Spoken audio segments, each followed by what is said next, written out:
નમસ્કાર દર્શક મિત્રો, આપ જોઈ રહ્યા છો Banas crime 24 news Gujarati channel. હવે જોઈએ આજના મુખ્ય સમાચાર। ધાનેરામાં રખડતા શ્વાનોનો આતંક, તંત્રની નિષ્ક્રિયતાથી બે નિર્દોષ બાળકો લોહી લુહાણ।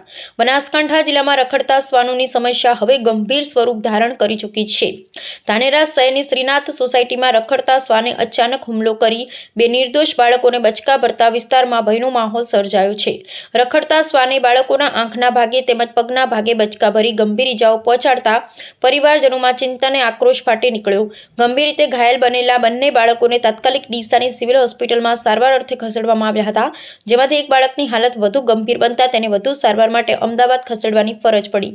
આ ઘટના પછી સૌથી મોટો પ્રશ્ન એ ઊભો થાય છે કે શહેર અને તાલુકા તંત્ર રખડતા શ્વાનોની સમસ્યા પ્રત્યે કેટલું બેદરકાર છે।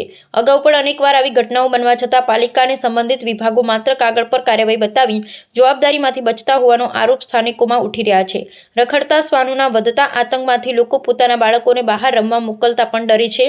જો સમયસર કડક પગલાં નહીં લેવામાં આવે તો આવનારા દિવસોમાં વધુ ગંભીર દુર્ઘટનાઓ સર્જાય તો નવાઈ નહીં। તંત્રની બેદરકારી હવે ખુલ્લેઆમ સામે આવી રહી છે અને જન સુરક્ષા સાથેનો આ ગંભીર પ્રશ્ન તાત્કાલિક ઉકેલ માંગી રહ્યો છે। અહેવાલ હરેશ ઠક્કર, ડીસા, બનાસકાંઠા।